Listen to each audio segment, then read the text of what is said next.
Insperity presents the Small Business Advocate Show with Jim Blasingame, brought to you by FedEx, CareerBuilder.com, and Palo Alto Software. This is a copyrighted production of Small Business Network, Inc., all rights reserved.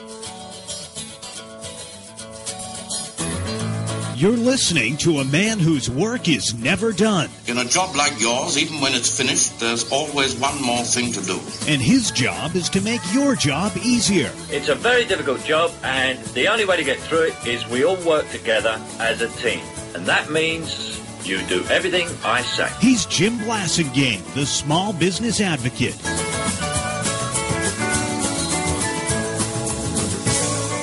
Welcome back, 34 after the hour. Thank you very much for hanging out with me. My pleasure as always, especially when I get a chance to introduce you, reintroduce you, I should say, to our good friend Kirk Cheyfitz. Kirk is a longtime member of our Brain Trust, the author of Thinking Inside the Box. He's the founder and the CEO of Story Worldwide, an organization that I've watched him build and have been very proud to see this great success he's had.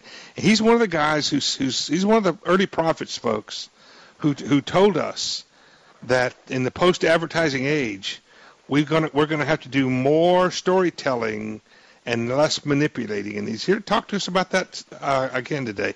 Kirk Cheyfitz, welcome back to the show. Thank you, Jim. Nice to be back. So welcome back. It's good to have you.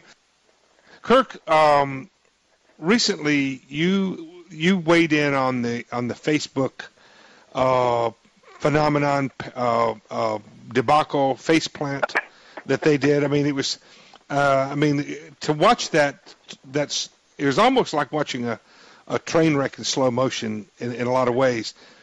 But some people took the wrong message away from all that, didn't they, you think? I think so. I mean, setting aside the fact that the NASDAQ systems completely broke down on the day that Facebook went public, yeah, and setting aside the fact that Morgan Stanley completely messed up and overhyped the introduction, and probably overpriced the launch. I think so. But if you push all of that aside, there's some culpability on the Facebook executive side too. You got to throw that in there too. Okay. I'll even give you that. Okay, Jim. Thank you. You're such a guy. What a guy. But I think where we wound up with it was the post IPO. Mm-hmm. Everybody was basically saying that that Facebook was a bad company, right? That it wasn't going to work. Mm-hmm. And the reason that they kept saying it wasn't going to work was because the ads didn't work. And the history of this, of course, was just a few days before the IPO. Like 3 days. Yeah. Yeah, like 3 precisely. General Motors, in a fit of pique, announced that it was pulling its Facebook ads.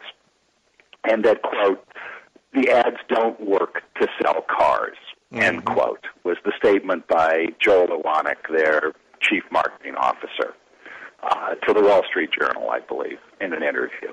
And so this, flood of Facebook will never generate ad revenue to support its $100 billion value swept the markets, and the Facebook price dove. Mm-hmm. My only point was, this is a good comment to make about the launch of a newspaper in 1973, but it's got absolutely nothing to do with the value of the IPO of the world's largest content sharing and personal publishing platform in 2012. Because the purpose of Facebook, the economic purpose of Facebook, is not to sell one more display ad to General Motors. That's not how Facebook is going to make the majority of its money. And I wrote about that in Fast Company. Finally, after a couple of weeks of seething, and I of course need to disclose that I'm an owner of 200 shares that I bought at the IPO price and another 100 shares. You actually admit that, don't you?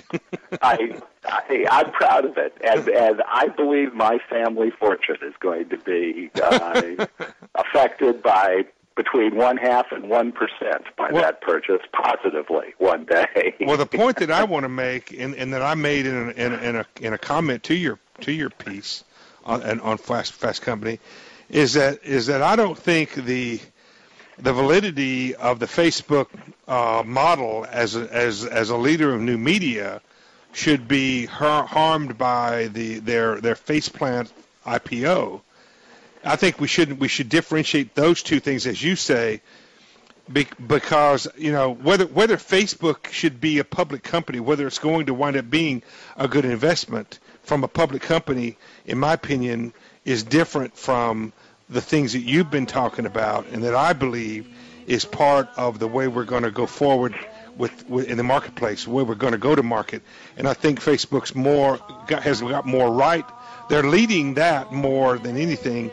And so folks, be sure not to discount the Facebook model just because it had a bad IPO. And we're going to talk about this some more and why you should care about all this in your small business with Kirk Cheyfitz. Stay with us.